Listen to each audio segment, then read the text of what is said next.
Whether it's getting hardworking folks to their job, students to school, or tourists to downtown attractions, the CTA makes it their mission to do it safely. And just like the Chicago Police Department, the CTA serves the people of Chicago every day. That's why enhancing safety on the CTA and ensuring safety across the city of Chicago are one and the same and absolutely vital to our future. Our public safety efforts has always included dedicated work with our public transit partners. That's why today is about growing our collaboration and doing even more. To enhance safety on the red line and blue lines, the Chicago Police Department is adding more officers and supervisors to patrol the busy rail lines. Officers will be visible, and our department will work with the CTA to analyze trends and deploy resources at optimal times and locations. Individuals engaging in criminal activity on public transportation or anywhere in the city for that matter will be dealt with. CTA will always be an extension of this city, from its employees to its services, to the routes to customers, and we finally will not tolerate any crime or public disorder. I would now like to turn it over to Commissioner Carter for comments, and then the mayor after that. Commissioner.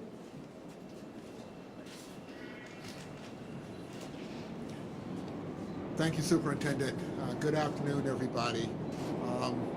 I also want to acknowledge my chairman, Lester Barkley, who's with us here today, who's in support of the conversation that we're having today. In addition, I want to obviously recognize both the mayor and the superintendent for their ongoing support, and as well as Alderman Hopkins, who's here representing his ward, who I appreciate being here today as we talk about this serious topic. Over the past 2 years, we've all had to respond and adapt to the uncertainties presented to us by COVID-19. And despite those challenges, one thing that has not changed is our tireless collective efforts to provide a safe, reliable, and comfortable transit experience.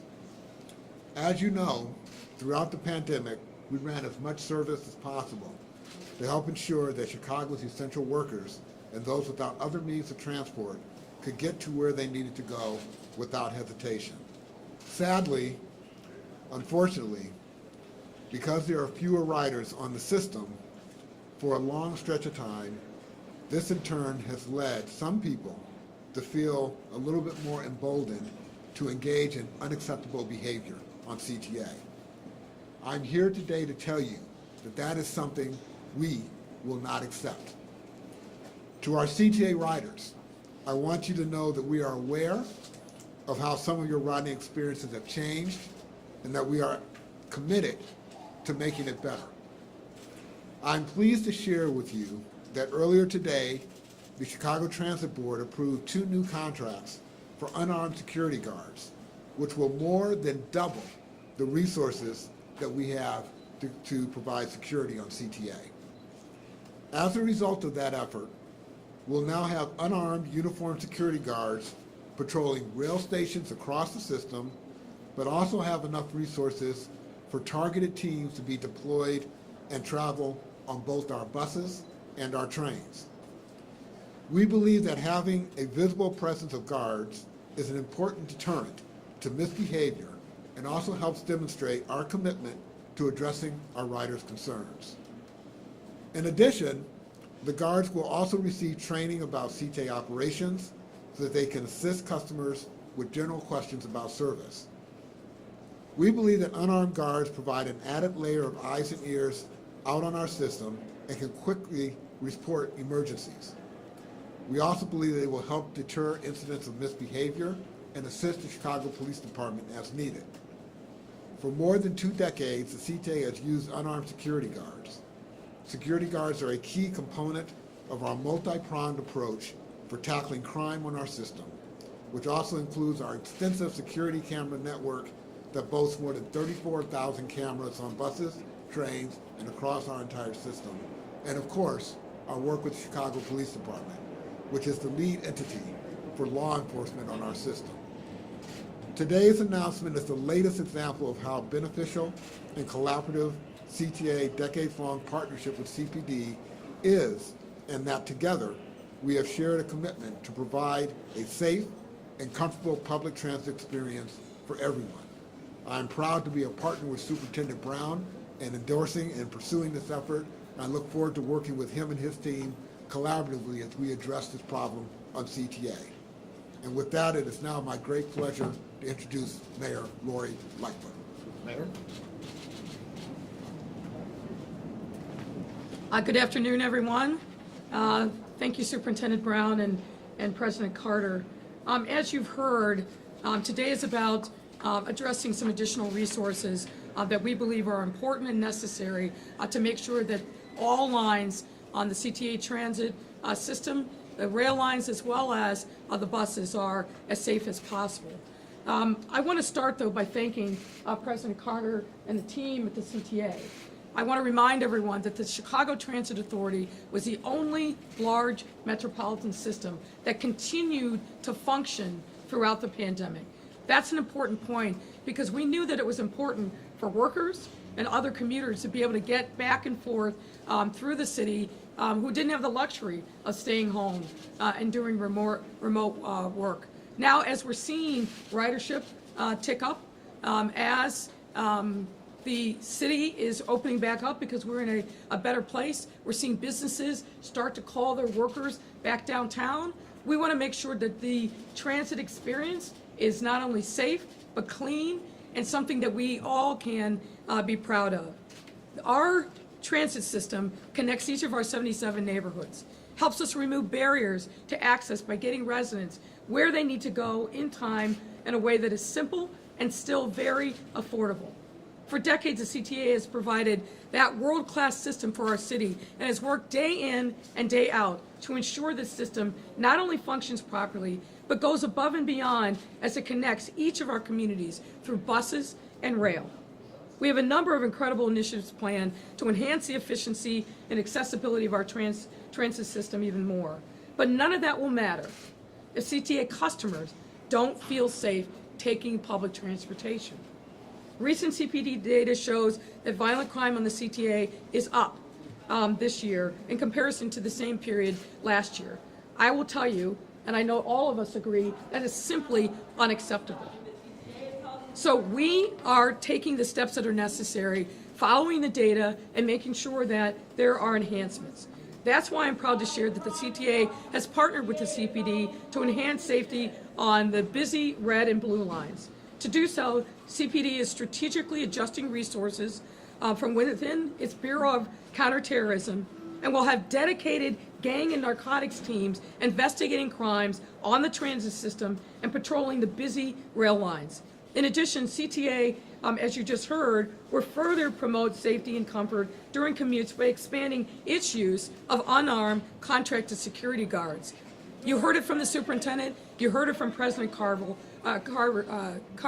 The word is visibility. What we need to do is make sure that on every platform, across our system, that you, the commuters, see the visibility of sworn police officers as well as these unarmed security guards. And what I will also say to the commuters, if you see something on a train or on a bus that you know is unacceptable, please do not hesitate to call 911 or 311 to report it. We all have to be working together to make sure that our system is safe. And we've got to ensure that our customers, our commuters, know that we are doing everything possible to make sure that the rides and the commuting is safe. So on top of this, the CPD and CTA will continually analyze crime patterns and determining optimal deployment strategies, including times, locations, and numbers of officers, and collaborate to identify and address areas that are experiencing higher occurrences of crime. Enhancing public safety, as I've said many times before, and I will continue to say every single day, has to be the top of mind priority for all of us and requires a whole of government approach. This enhanced partnership is emblematic of that necessary collaboration. And we'll continue to greatly improve our citywide mission of creating a better, safer Chicago for all of our residents. I'd like to again thank President Carter, Superintendent Brown, Alderman Hopkins, who's also been a very invaluable partner in making sure that we are focused on the things that are important to our residents, and that is safety everywhere. And we look forward to the continued partnership. At this time, we're happy to take any questions that you might have. Thanks a lot, Mayor. Hey, we're gonna kick Sir, it off sir, for a minute. sir, when you know, you've been to our press conference before, we do this in an orderly fashion. Keep your mask up. We will call you in turn. We don't do shout outs, okay? Cesar will call you when it's your turn. Thanks. Go ahead. All right, we'll kick it off with Nate from Fox. Mayor, good afternoon. Nate, Fox Good 32. Asking specifically about buses, I've heard added security, armed guards, as well as police officers on CTA rail lines, that sort of thing. But I've also talked to a number of bus drivers who have been attacked themselves. You all have all heard those stories. Yes, that's right. What about security on the actual CTA buses? Well, the enhancements to the system obviously are focused on both bus and rail. And I'll let the superintendent talk more specifically, as well as President Carter, but it's the entire system. It's not, we move a lot of people through rail, but we also move a significant number of people on our bus lines, particularly those most heavy trafficked bus line. I don't know who wants to go first. I'll go first just to speak about CTA. The increased resources that we're getting under our contract will allow us to deploy not only unarmed security guards on our rail system, but also to deploy unarmed security guards at bus turnarounds and on our buses. So you will see an increased presence on both bus and rail. And so we recognize certainly that our bus operators are also the victims of and subject to assault as much as our rail operated personnel are. Just to follow up, I know you all can't or won't disclose all of the details, but in terms of how many, what will that look like? I know it was mentioned red and blue line, but what about the green line? What about the pink line? I'm assuming it's because those rails have the most attacks, if you will. But how many guards? What will that look like? And how soon can Chicagoans see the added security? You'll see the added security very shortly. We just awarded the contracts literally today. But I should be clear that while we've talked about the red and blue line as a focus, that is not the only place that the security guards will be deployed. They'll be deployed throughout the system, and they will also be deployed throughout the city at various strategic bus locations that we feel warrant attention. So it is a system-wide approach. Eric from ABC. Well, wait, Cesar, I'd like the superintendent. Sorry about that, sir. I just wanted to add to your question, and hopefully it'll answer some of the other questions that may be coming. The mayor mentioned gang and narcotics teams will be dedicated. That's a new feature that we've not seen, along with our CTA, CPD officers who are in uniform. So you will see not only the presence just from the CTA's dedicated CPD uniforms, but also an increased dedication of resources, both from our narcotics and gangs, which is a new feature. We hear complaints from the customers on the CTA that obviously they see drug dealing, they see conflicts associated with gangs. So we're trying to meet that challenge, and we're just not starting today. We have been seeing this for some time and adding resources. We're just at that point where we're seeing more ridership, and we anticipate even more ridership as things open back up, as the mayor mentioned. So we want to add these features. And the answer to the question about, well, how many do you, as much as we need to send to the CTA to make it safe, is the amount of resources we'll send. Thank you. Thanks a lot, Sue. Eric? Yeah, you mentioned you just secured the contracts today for the unarmed security guards. Is this a question? Yeah, for President Carter. How many security guards will they be able to arrest and detain, or merely contact CPD? And then also, you mentioned there is an extensive camera network that has not been a deterrent. Why will these unarmed security be a deterrent? Well, first of all, I wouldn't necessarily agree with your statement that our security cameras are not a deterrent. I think they are a deterrent. But as you recognize, it's hard to measure the crime that doesn't occur. What I can measure is the crime that does occur, and the fact that the cameras that we use in coordination with the investigations that CPD undertakes are a critical component to our ability to address, follow up, and make arrests on incidents that occur on CTA. And by definition, that also prevents future crime from those individuals who may have been involved in this. with regards to the number of security personnel, I don't want to get into exact numbers now, but I'm telling you that we're more than doubling the number of personnel that we have, and the impact that they're going to have is going to be felt system-wide. So it is a substantial increase in resources beyond what we currently have doing this work for us here at CTA. Double the current number of Yes. unarmed security? Yes, it's Okay. double the current number of unarmed security. I should also point out, they are not sworn police officers. They do not have the ability to arrest or do other things, but they work very closely with CPD and will contact and inform CPD if there's a need for them to be involved. They, in effect, become more eyes and ears on our system to look out for and to address inappropriate behavior, and where necessary, to bring CPD in to assist if that becomes an issue. All right, Joel Hillary from WGN. Hi, good afternoon. Question about the shooting that occurred on the Red Line at 63rd last night. Are there any new details as it relates to that investigation? Yes, we'll have Chief of Detectives Brendan Dinahan address that question. Thank you. So that just occurred last night, as you mentioned, and detectives are assigned to it. Currently, it's an open and active investigation. I know someone previously mentioned about cameras, but the CTA cameras are invaluable for the detectives, and we have detectives that are, embedded with CTA personnel. So currently, we have the video of that, and we're working on it. It appears that these two individuals knew each other, so this was not a random attack. But obviously, a shooting did occur. We have not been able to interview the victim at this time, but we're going to interview the victim. We're looking at video, and then we may push something out later. But it appears these two individuals definitely knew each other. Thank you. And then I had a slightly off-topic question for the superintendent as it relates to Selena Claiborne, the security guard from WGN who was killed recently. I know that there has been an arrest, but I wanted to see if you could give any more details in terms of the circumstances surrounding her death, and if you have any remarks for her loved ones and her family. First of all, condolences. There is a relationship with CPD officers to the victim as well.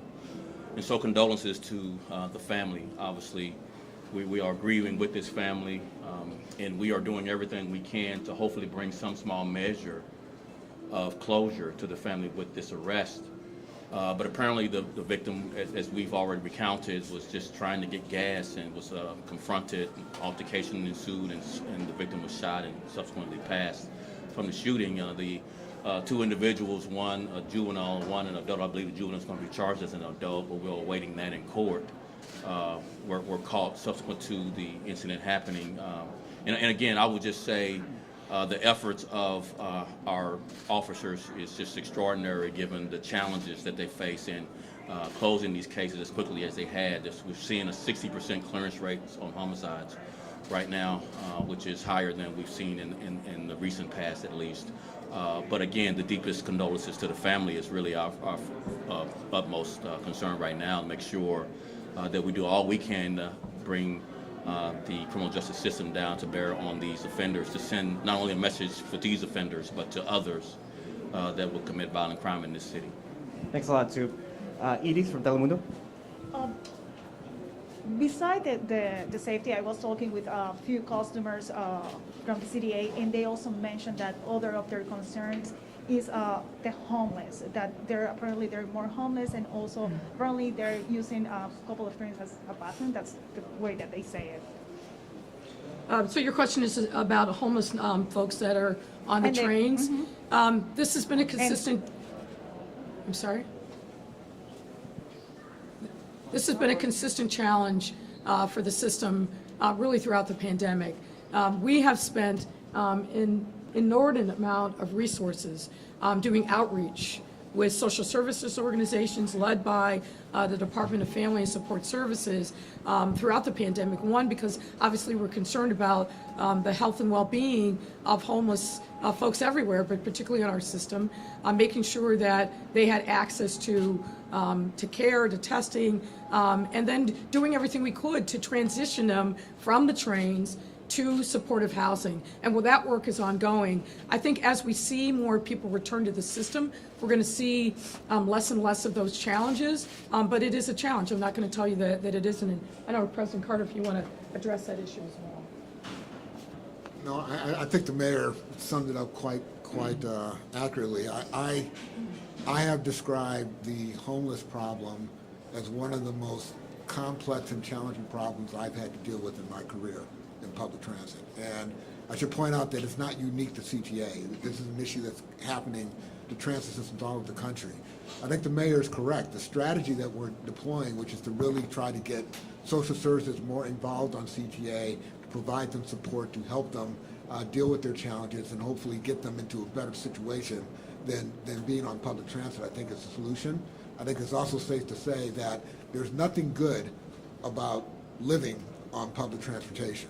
One of the other things that I'm excited about with our security guards is that part of the training that they will be receiving will be around how to de-escalate and how to deal with the homeless population, and hopefully they can provide additional support to our social service agencies in terms of identifying and working with the homeless population to get them into a better place. Kate Chappell, NBC. My question, oh, sorry. Just wondering if President Carter, you can just talk more so about, I know it was just approved this morning, so the logistics are still being worked out, but just, you said shortly we'll see more of these guards. Are we talking about tomorrow? And what hours, is this all hours of the day that commuters or just during the busy times can expect to see more guards? No, you're going to see them 7 days a week, 24 hours a day. They're not going to be out tomorrow because we still have to sign the contracts and everything, but I would say certainly in the next couple of weeks, you'll start to see the additional resources being deployed. Jackie from CBS.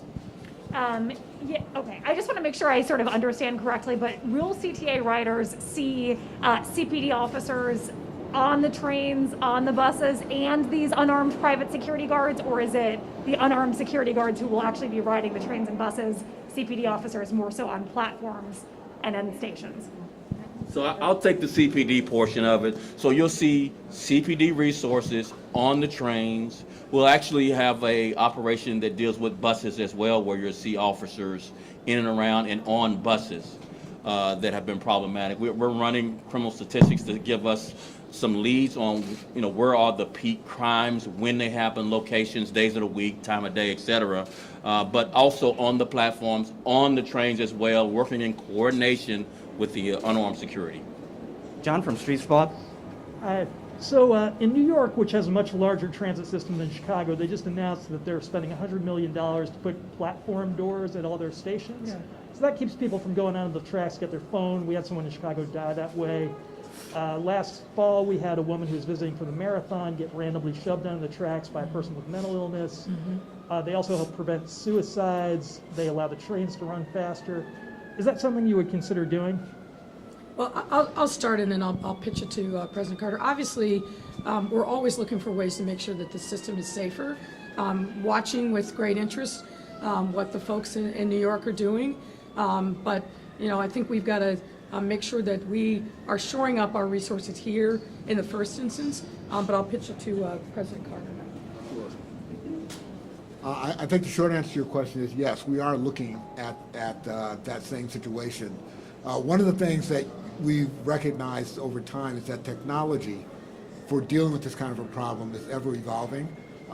We face the same challenge that New York faces in that our system itself is very old, and retrofitting it to put in barriers is actually a prohibitive expense. But I haven't recognized that there are new technologies now that may not be as expensive that we are looking at and determining whether or not they might be a good fit for something we might want to do here at CTA. Sure. And also, so it seems like a lot of the sanitation and crime issues on the CTA, obviously not all of them, are driven by the phenomenon of people using the CTA as a last resort shelter, often people with mental illness. So we're spending $3 million on this security contract. Has there been any consideration to using increased funding for housing for the homeless and mental health services as a strategy to improve sanitation and safety on the CTA? Well, I can't speak to what the other city resources may be that are placed on addressing the homeless problem. I think that the money that we're spending at CTA for security services is going to be money well spent, both in terms of the increased visibility that it will provide to our customers, and also for their ability, as I indicated earlier, to interact with the homeless population and others, to provide assistance and to help with the social service agency of the city to determine other alternatives other than being on CTA. But I'll let the mayor speak to the broader issue. What I would also say is it's not one or the other, it's both and. We have committed in our $1.2 billion investments to making sure that we continue to shore up resources both for mental illness and trauma across our city, in addition to providing additional resources specifically for homelessness prevention, as well as making sure that we're expanding our offerings of affordable and transitional housing. So I don't think it's a one solution. As President Carter said, and he's absolutely right, the complexity of homelessness in our city, but particularly those folks who have gravitated towards the transit system, is complicated. We've been working on this issue diligently throughout the pandemic, want to make sure that those folks are not going to be more vulnerable to COVID-19 infections than any other portion of our population. And we've spent a huge amount of time. There's a whole team and a strategy that is used to engage with homeless people that are on our trains, leading with our social services. And we've allocated even more resources in this budget, as we did last year. We're topping it this year to make sure that we're continuing to have a network of care to be able to engage with our homeless population all across the city, whether it's encampments, whether it's in shelters themselves, and certainly on the transit system. So we've got to do both. I don't think we say, well, $3 million is too much, let's do this. It's got to be both and. Thanks a lot, Mayor. Heather Sharon, WTTW. Hi, Mayor. Hi there. The Washington Post reported this morning that 70% of all of the police misconduct settlements paid out by the city in the last 10 years came against officers who had been named in one or more lawsuits.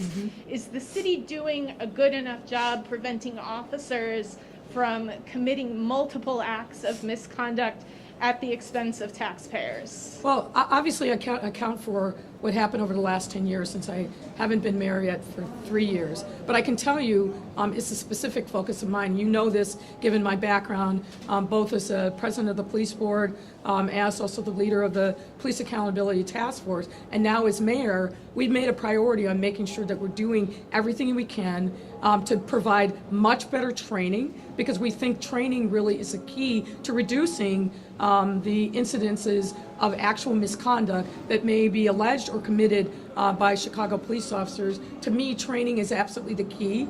We've also got to make sure that we've got a system of accountability, that we're being fair and even-handed with honest mistakes, but we have no tolerance for people who are intentionally engaging in misconduct. That's a critical part of what the superintendent and I believe around police reform and accountability. It's also mandated as part of the consent decree. And then beyond that, we are spending a significant amount of time looking at the allegations that are being brought in lawsuits. And there's a team of people that meet on a regular basis in the law department, the CPD, and elsewhere to determine what's going on here. Is this a fail of training? Is it a fail of supervision and leadership? Is it a fail of policies? When we get these allegations that come in from lawsuits. So we spend a lot of time doing the analysis that's necessary so that we have a feedback loop, both in terms of particular officers, particular units, supervisors, and whether or not our policies are really matching up with the realities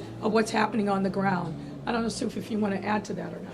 Yeah, I think one of the things we've consistently emphasized is training, training, training. I mean, we started, if you go back 10 years, most of those 10 years, we had 0 required training for officers ongoing that were veteran officers. And we're at 40 hours for each officers annually. So that's a significant improvement from just a year and a half ago, in addition to policy compliance with the consent decree that really was the basic baseline for improving officer behavior as it relates to not only misconduct but civil litigation subsequent to that conduct. So I think that we're well on our way to continuing this effort of minimizing civil litigation while improving our policies and training for our officers.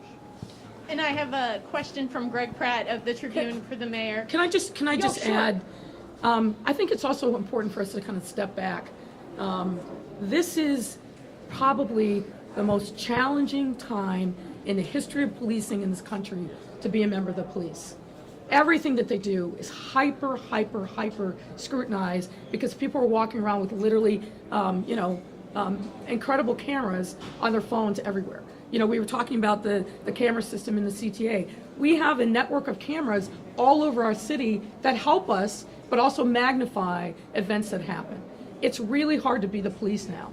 So that's why I draw this differentiation, which I think is important, between honest mistakes that can be addressed through training and coaching, and those of intentional misconduct. We cannot paint with a broad brush. I think we make a mistake if we do that, but obviously all of us have to step up and are held to a higher standard because of, I think, the time that we are living in, and we want to make sure that our officers are supported, that they can do their jobs, they do their jobs with good training around all of the different efforts that are necessary to be the police in this difficult time.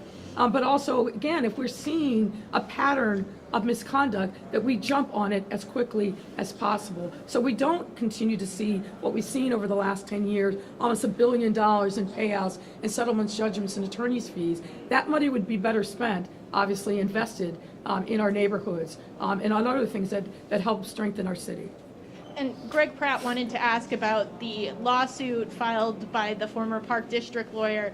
Do you deny making the remarks that he quoted you as saying, and do you believe that you owe Chicago's Italian-American community an apology? Well, I addressed that last week. What I find interesting is allegations by a plaintiff lawyer who wants to, frankly, shake us down for money are taken as having a level of credibility which I don't think that they warrant. I addressed this in a very, I thought, robust statement on Friday, which I will repeat here.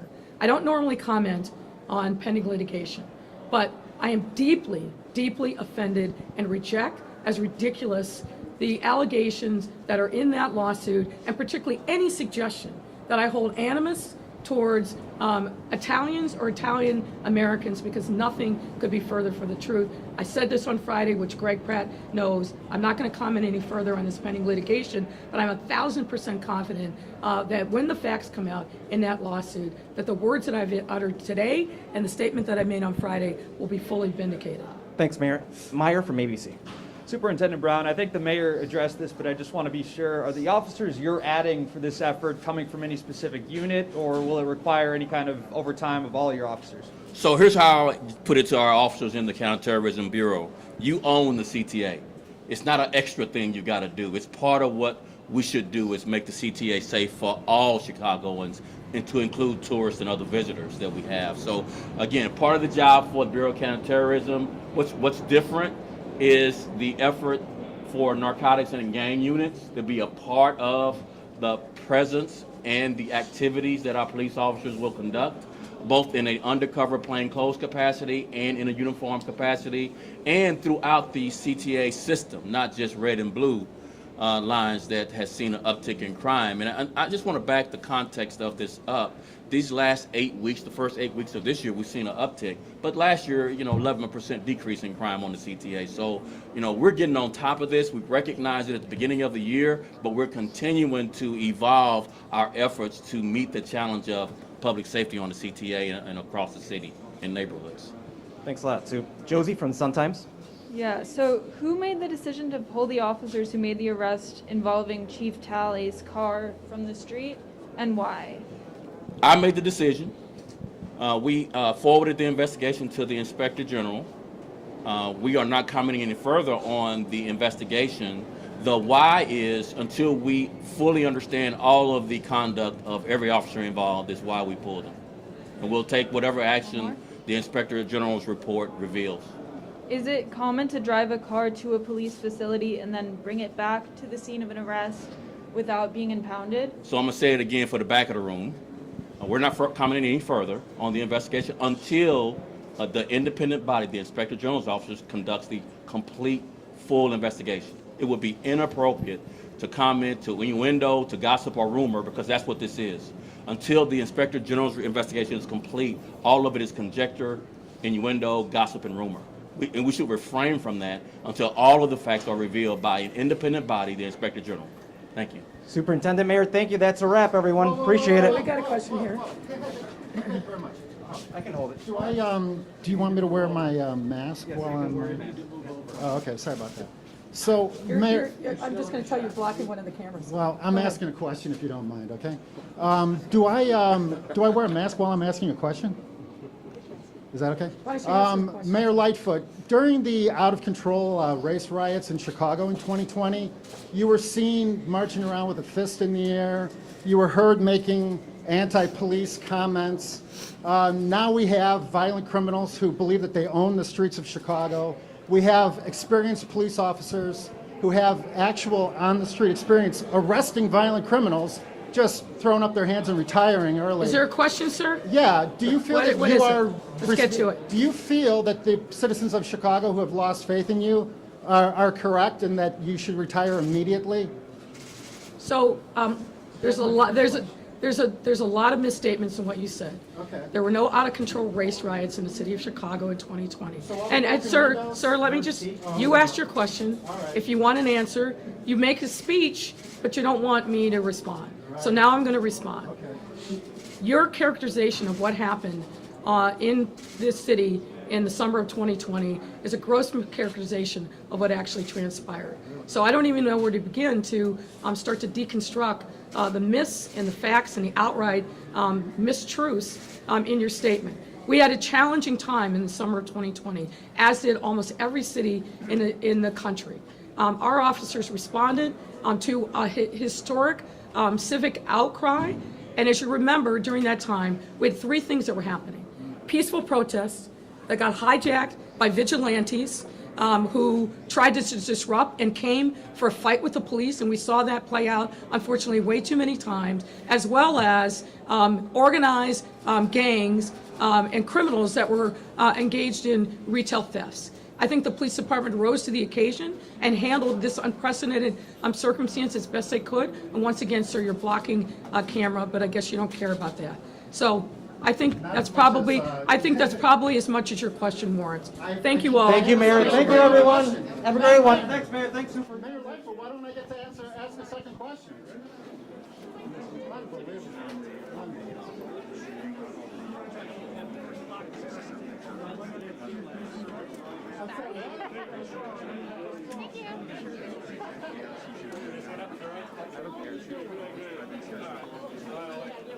No, I don't care. You're fine.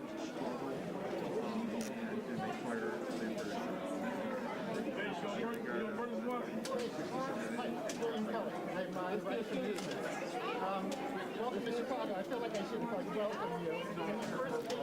you.